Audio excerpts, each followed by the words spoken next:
Orlando. Shit. I'm still only in Orlando. Every time I think I'm gonna wake up back on the Jungle Land ride. When I was home after my first visit, it was worse. I'd wake up and there'd be nothing. When I was here, I wanted to be there. When I was there, all I could think of was getting back to the park. Been here a week now, waiting for a mission. Getting softer. Every minute I stay in this room, I get weaker. And every minute Mickey squats in a bush, getting stronger. Everybody gets everything they want. I wanted a mission, and for my sins they gave me one. Brought it up to me like room service. Room service! Captain Willard, you in there? It's room service. Yeah. Here's your food, sir. I hope that everything is to your liking. Sign here. Alright, here you go, kid. Oh, a bullet. Thanks. Oh yeah, I'm supposed to tell you that you're supposed to meet Mr. Eisner in the conference room in an hour. Okay.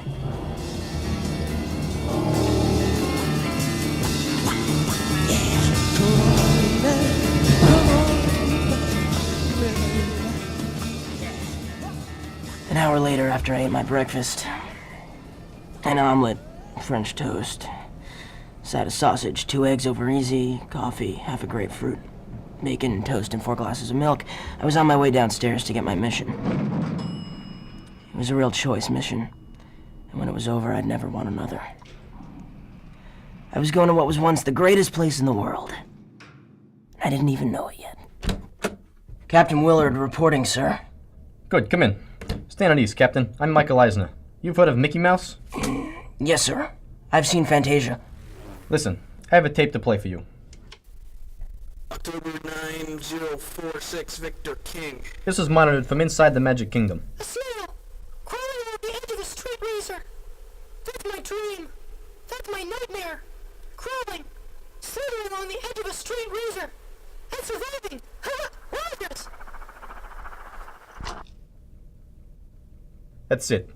Mickey Mouse was one of the greatest cartoon characters this country ever produced. He was funny, he was cute, and he was a good mouse. He was a kind mouse.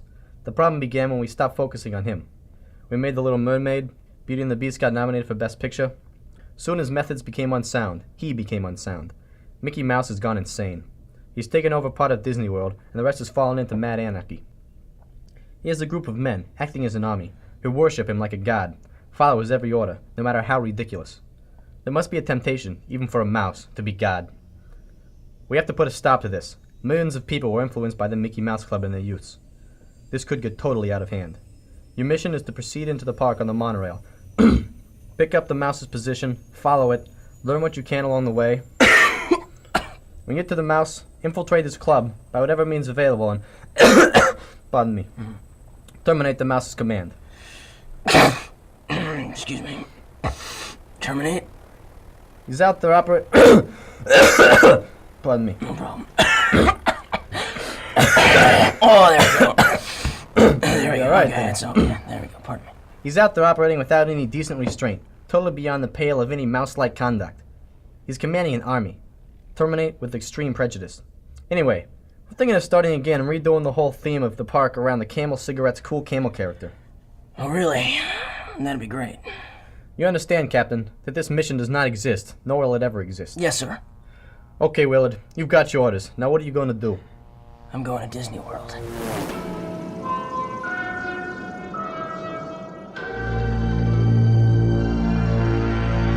I took the mission. I don't know why. Welcome to the Disney World monorail system. I was being ferried into the park on the monorail system. It was a weird-looking thing. I don't know how to describe it, but it's sort of long and train-like. I opened the mouse's file. At first I thought they handed me the wrong dossier. I couldn't believe they wanted him dead. I'd heard his voice, but I couldn't connect it with the mouse. They said he'd gone crazy. Maybe it was true. He's looked the same for the last 50 years. That's enough to drive any man, anything, crazy. How about those ears? You could hear anything. I could drive you pretty nuts, too. And those stupid pants with...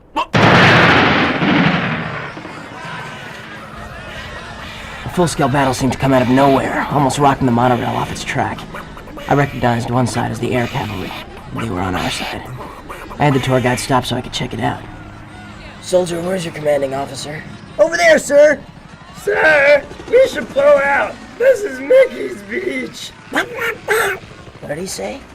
For the sake of clarity, the dialogue of Donald Duck will be translated by Michael J. Fox, star of TV's Family Ties and Paul Schrader's The Light of Day. Mickey don't surf? Wow, isn't this exciting? Over there! Over there! Fire the guns over there! See, it's over! It's over! We've won! We've won! I love the smell of wet feathers in the morning. It smells like victory. Colonel, Captain Willard reporting, sir. Oh, hi, Captain. We're gonna go surfing. You wanna go surfing? Let's go surfing! No thanks. I'll just be going. Okay, Captain, have it your way. Huey, Louie, come on. Let's go surfing. You know, Willard, someday this war's gonna be over. Someday this war will be over, and that'll be just fine with me. I continued on in the monorail.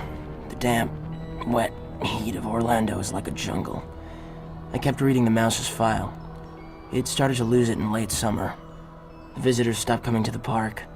Park attendance dropped to nothing. The It's a Small World ride was the last outpost in the park.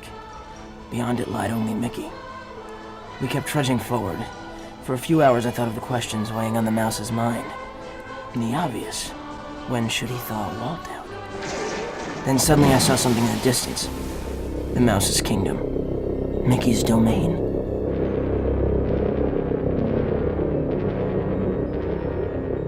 We were surrounded by Mickey's army. They stood immobile as the monorail crept forward. It's all right. It's all right. A long-haired, droopy-eyed creature came from nowhere. It's all right. Just zap them with your siren.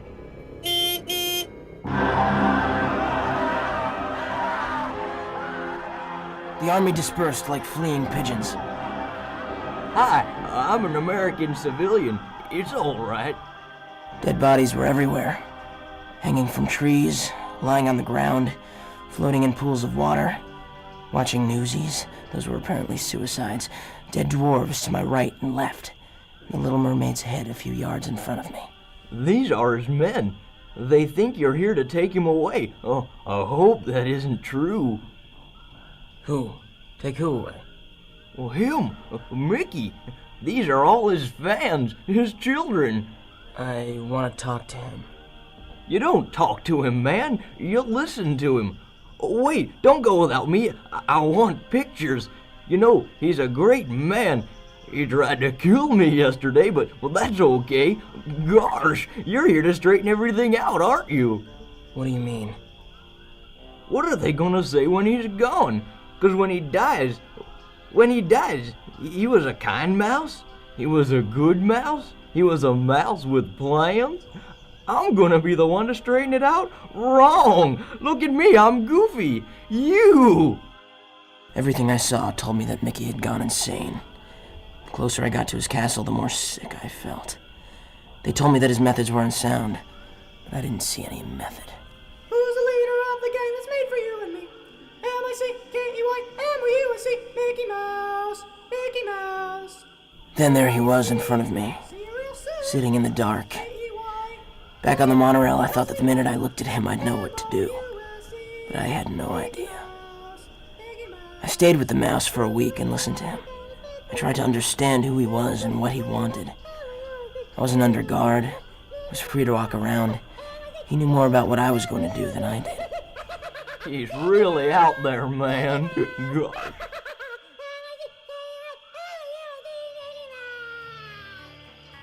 He broke from them, and then he broke from himself. I've never seen a mouse so broken up and ripped apart. I've seen the horror that you've seen. But you have no right to call me a murderer. You have the right to kill me, you have the right to do that. But you have no right to judge me. It's impossible for words to describe what is necessary to those who do not know what horror means. Horror. He talked Horror has a and face, talked. and you must make a friend of horror. He just kept talking and talking. Then they are enemies to be feared. I remember when I was Steamboat Willie. I went outside to clear my head. I had to make up my mind then and there. They were gonna make me a fucking major for killing the mouse, and I wasn't even in their army anymore. I remember like I was erased with a rubber eraser. A rubber eraser right through my forehead. Everybody wanted me to do it. Him most of all. It Felt like he was up there, waiting for me to take the pain away. Even the theme park wanted him dead, and that's who he really took his orders from anyway. I went back into his castle with a machete I had found. It was smooth and silky in my hand. I liked it! I felt masculine and for the first time potent. He was too crazy, too busy to see or care if I was coming. I rushed him. I wanted him dead more than I had ever wanted anything.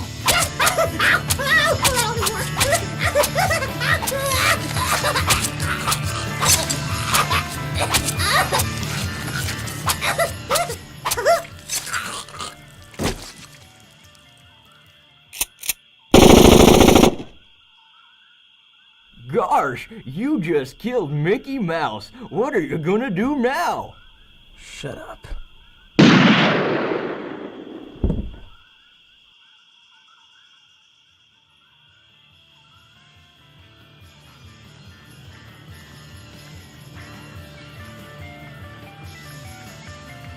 Apocalypse Mouse has been a narco-syndicalist production in association with Tisch School of the Arts, 1992. Starring Brad Kane as Captain Willard, Zed-B Starkovich as Michael Eisner, Mickey Mouse, and Donald Duck, Jack Durakos as Goofy, Luke McMullen as the waiter, Brittany Abbott as the monorail operator, and Michael J. Fox as himself. The announcer was also played by himself.